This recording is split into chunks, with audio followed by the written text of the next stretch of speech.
안녕하십니까, 알림이 황희두입니다. 방금 전 오마이뉴스 소중한 기자의 김건희 단독 보도가 떴습니다. 내용을 보면 정말 비상식적이고 충격적이라는 생각밖에 안 드는데요. 쉽게 말해 대통령 선거가 1년이 남았냐, 뭐 얼마가 남았냐, 대통령 다 됐는데 이제, 이런 얘기를 김건희 씨가 했다는 겁니다. 심지어 저 말을 했을 당시가 노재승 논란으로 많은 비판을 받고 있었던 시점이었다는 거죠. 정대택 씨를 언급하며 경찰이 알아서 구속시킬 텐데, 그러더니 어떻게 우리를 탄핵시켜, 이런 얘기까지 했다는데, 야, 진짜 기가 찰 따름입니다. 말하는 거 보면 이미 영부인 다 됐습니다.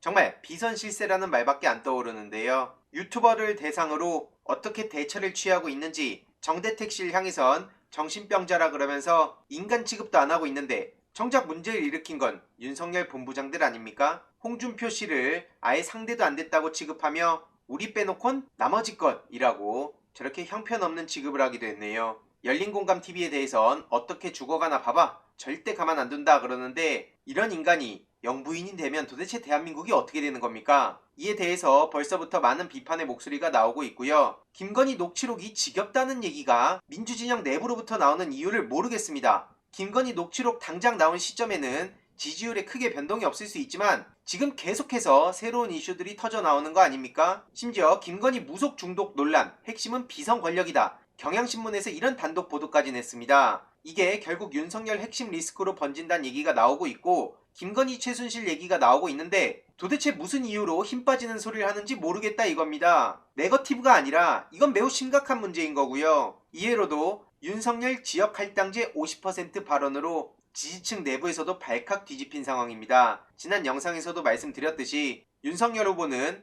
지역 인재 의무 채용을 약 50% 수준으로 장기적으로 높일 수 있을 거란 입장을 밝혔는데, 새로운 보수당 갤러리 내에서조차 문재인 정부엔 그렇게 비난해대더니 정작 똑같은 내용을 윤석열 후보가 얘기하니까 그걸 실드치냐, 이름과 정당만 다른데 반응이 180도 다른 게 레전드다, 이런 얘기가 나오고 있고요. 과거 하태경 의원은 공공기관 지방대 50% 할당에 대해서 공정은 쓰레기통에 내버렸냐, 이런 식으로 강하게 나서기도 했습니다. 심지어 할당제는 능력과 실력 대신 불공정 채용을 제도화하겠다는 거라며 역차별 타령하고 특혜 타령했습니다. 조금의 불공정도 허용해선 안 된다, 지방 내 50% 할당제를 반드시 막겠다. 참고로 이것은 그동안 이준석 대표가 외쳐온 주장과도 크게 충돌하는 대목이죠. 그러다 보니 선택적 공정과 선택적 분노라는 지적이 윤석열 지지층들로부터도 나오고 있는데, 이들은 여전히 침묵하고 있고요. 이준석, 하태경 두 사람이 이번엔 어떤 퍼포먼스를 선보일지도 기대해보겠습니다. 윤석열 후보의 말이 슬쩍 바뀔 것도 뻔히 예상되지만, 그럴 경우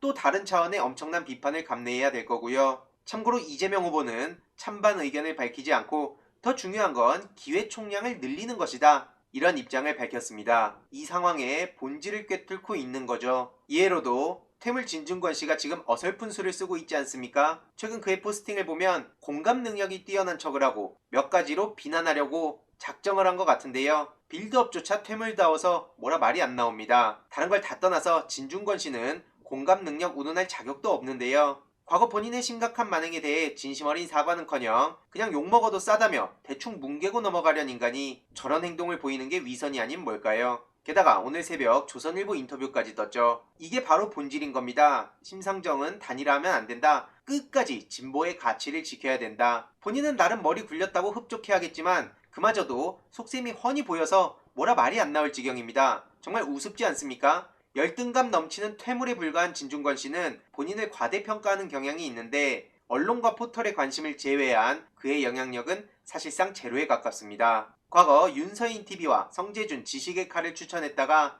누군가의 질문에 얼핏 봤다고 답변해서 망신을 당하기도 했고요. 저런 사람을 좋다고 환영한 정의당은 친윤 스피커와 함께 몰락할 수밖에 없는 상황이 된 거죠. 인생을 저들처럼 염치 없이 살지 말아야겠다, 이런 교훈을 얻었으니 그걸로 만족해야겠다 생각이 들고요. 오늘 이재명 후보는 청년 국가인재 영입을 발표하고, 여기에 어제 말씀드렸던 김구 선생님의 증손자가 있었죠. 그 다음엔 청년 8대 공약을 발표하기도 했는데요. 8대 공약의 핵심은 청년 내 집 마련의 꿈 실현, 주거안전망 구축, 청년 기본소득 도입, 청년 기본금융 도입, 청년 일자리 향상과 질 높은 교육훈련 제공, 군장병 지원 확대, 대학생 지원 확대, 청년 복지 사각지대 해소, 청년이 직접 청년 정책과 예산을 결정하는 이재명 정부 내용입니다. 이와 관련한 내용도 틈틈이 보다 더 자세히 전해드릴 예정이고요. 추가적인 소식들 계속 전해드리도록 하겠습니다. 이번 내용도 유익했다면 구독, 좋아요, 알림 설정, 멤버십 가입 정말 큰 힘이 된다는 점 말씀드리고 싶습니다. 이번 내용도 주위에 널리 공유 부탁드립니다.